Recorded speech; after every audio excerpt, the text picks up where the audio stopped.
What explains the sudden shift from a world where families, churches, and even local records established who you were to one where your identity begins with a government certificate?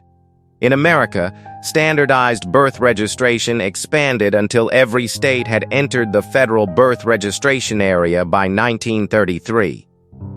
While Britain had already introduced civil registration in 1837. Public health and infant mortality were genuine reasons for the change, but they were only part of what followed.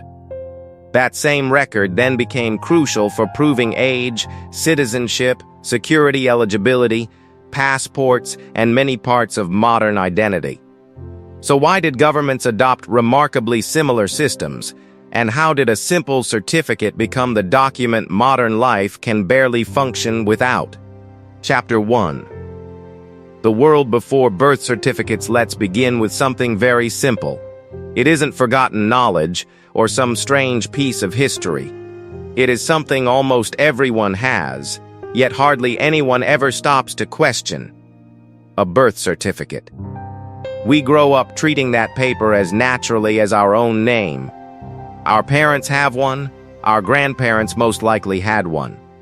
And today we need it for passports, social security, school records, citizenship papers, licenses, and countless other parts of ordinary life.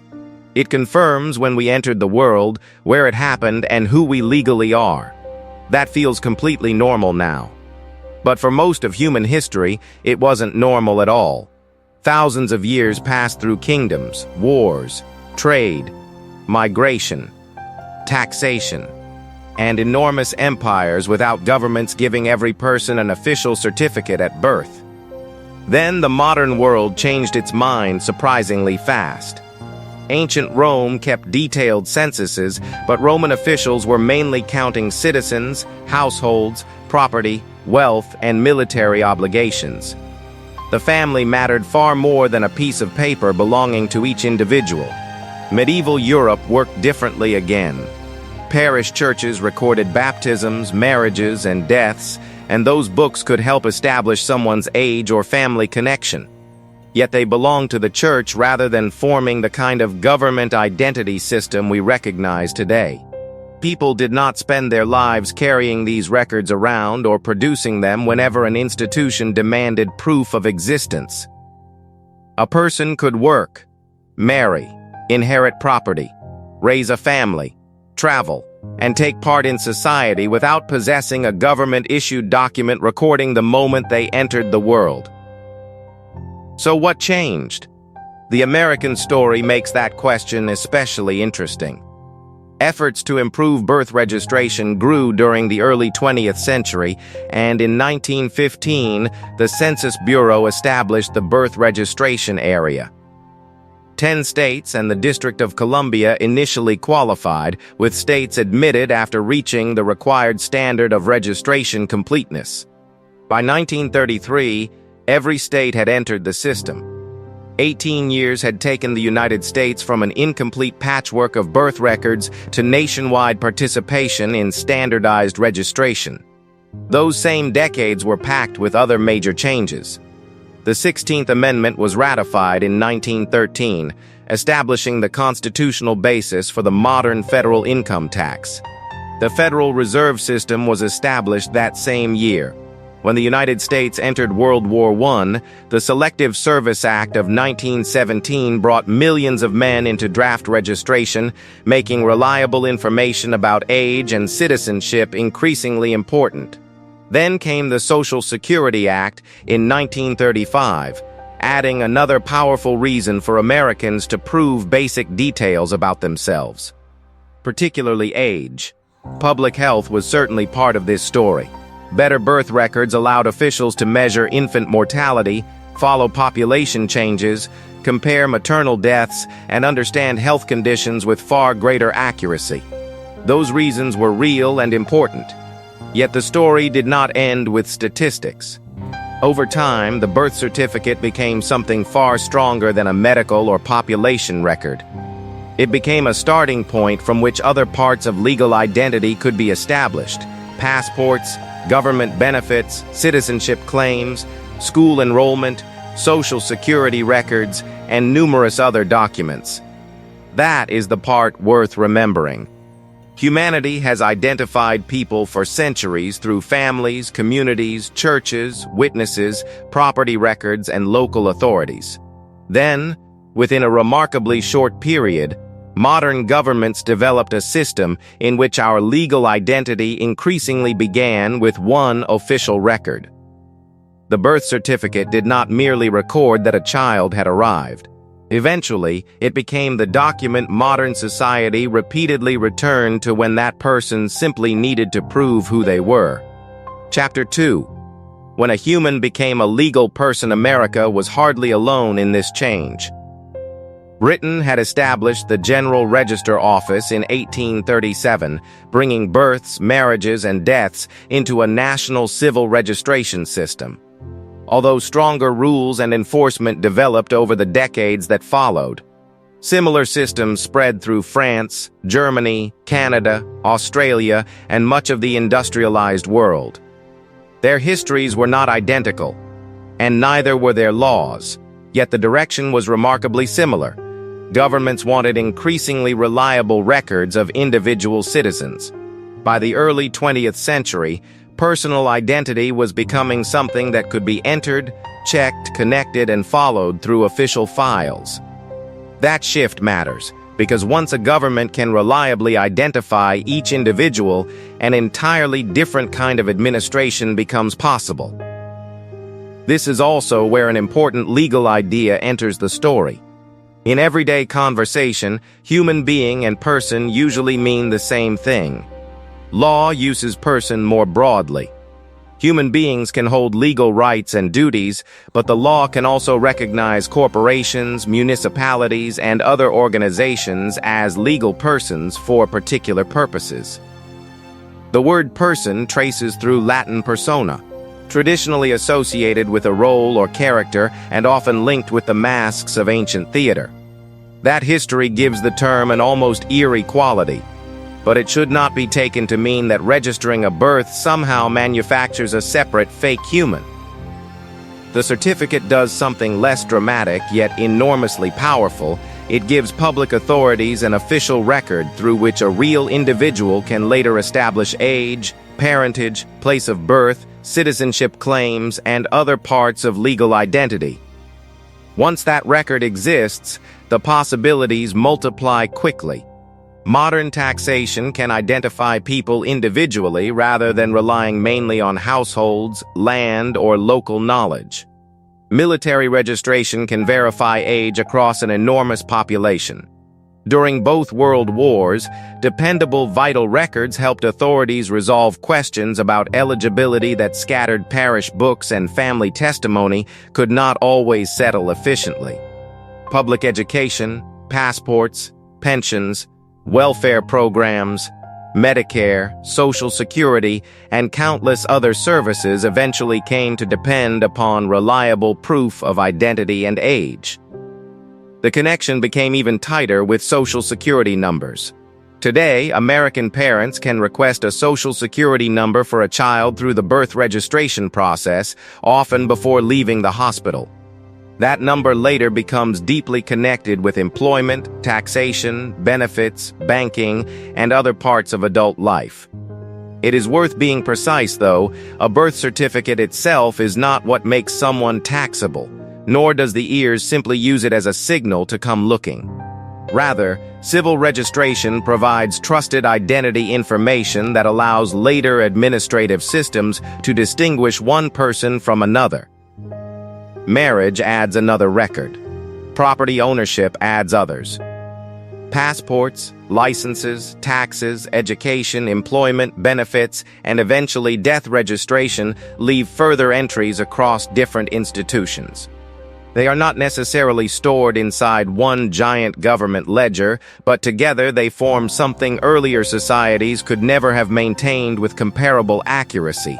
A life that can be recognized administratively from beginning to end. And perhaps that is the real transformation.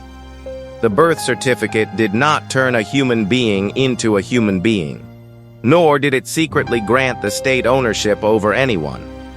What it did was make personal identity far easier for modern institutions to verify and connect. Once that became possible on a national scale, the relationship between an individual and government could never work quite the same way again. Chapter 3. The darker financial question that change leads into a far more controversial part of the story.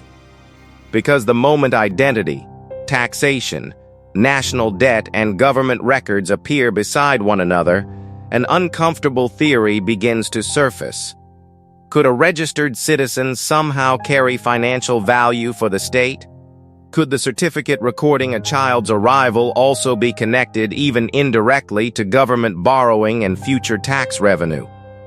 Versions of that claim have circulated for decades, usually arguing that birth certificates turn people into financial securities or collateral.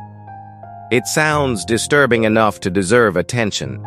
But this is also where we have to separate a genuinely interesting financial question from a claim the available proof does not support. Governments certainly borrow against their future ability to raise money. Treasury bonds, sovereign debt, and other public obligations ultimately depend upon confidence that a country will continue collecting taxes, producing goods, maintaining institutions, and supporting an economy capable of paying its debts. Human productivity, therefore, matters enormously to national finances. Millions of people will work, earn, spend, own businesses, and pay taxes throughout their lives, and governments make long-term financial decisions knowing that future economic activity will continue. During the same broad period in which civil registration became increasingly complete, modern states were also becoming larger financial machines. Tax systems expanded, public borrowing increased, national banking structures developed, wars demanded extraordinary amounts of money, and governments became much better at measuring their populations. The timing makes the theory tempting, but timing alone cannot establish the connection. There is no credible evidence that an ordinary birth certificate is secretly converted into a tradable security, assigned a hidden monetary account, or pledged as collateral for government bonds. A certificate number is an administrative identifier, not proof of a financial instrument. Government debt is supported through public revenue and the broader fiscal capacity of the country, rather than through secret securities attached individually to newborn children. That distinction matters, because without it, a real historical transformation can quickly become buried beneath a much harder claim that cannot be demonstrated. The more interesting question survives without that theory. Why were governments becoming so intensely interested in making populations measurable at precisely the point when taxation, welfare, military mobilization, public debt, and national economic planning were expanding? Once millions of individual lives could be reliably counted, governments gained something enormously useful: knowledge of the population supporting the country's future. Officials could estimate workers, taxpayers, soldiers, dependents, mortality rates, population growth, and future obligations with an accuracy earlier governments could barely approach. What feels strange is how quietly the larger meaning of that change entered ordinary life. Public arguments surrounding registration certainly existed, particularly around health, statistics, administrative responsibility, privacy, and compliance. But the language was usually practical. Better mortality figures. Better disease information. Better records. Better administration. Far less attention was given to the broader consequence. People were becoming increasingly visible to institutions from the beginning of life onward. Perhaps that is why the financial question remains so compelling, even when its most dramatic version falls apart. The certificate itself does not appear to be a secret bond. The person named on it is not government property. But the population recorded through systems like it unquestionably forms part of the economic strength upon which modern states depend. And that leaves us with a subtler mystery. Not whether governments literally turned people into securities, but how recording individual lives became inseparable from the machinery of the modern state. Chapter 4. Why did so many countries build the same system? That brings us to perhaps the hardest part of this entire story. Why did so many countries move in a similar direction? Birth registration itself is not particularly difficult to explain. Growing cities needed better records. Doctors wanted dependable mortality figures. Governments needed accurate population data. Industrial societies were becoming larger and harder to manage through parish books, family testimony, and local memory alone. Even the expanding reach of government into individual lives fits the wider history of modern administration. Yet when we pull back and look across borders, the resemblance is still striking. Britain, France, Germany, Canada, Australia, the United States, and many others gradually built systems based around the same basic idea: record each person early in life, preserve that information centrally or through official registries, and use it later to establish identity.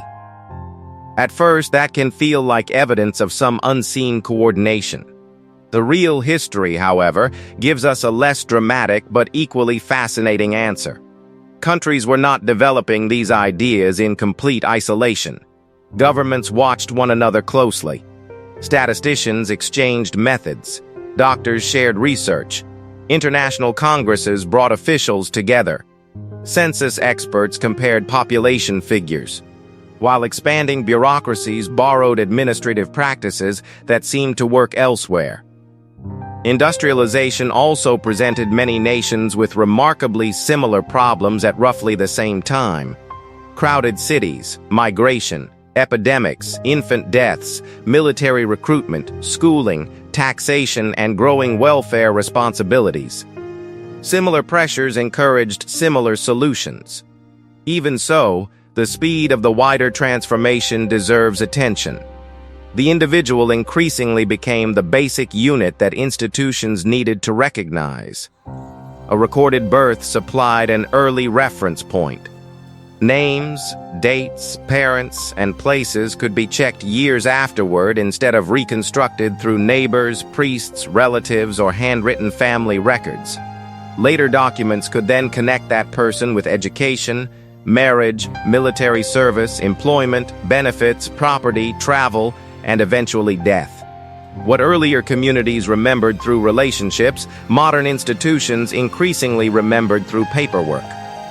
And perhaps that is where something quieter was lost. Before nationwide civil registration became ordinary, recognition was often intensely local. Villages knew their families. Religious communities recorded baptisms and marriages. Extended relatives carried histories through generations. Neighbors could confirm who someone was because they had watched that life unfold around them. None of this deserves romantic treatment. Local societies could be cruel, discriminatory, unreliable, and dominated by powerful families or religious authorities.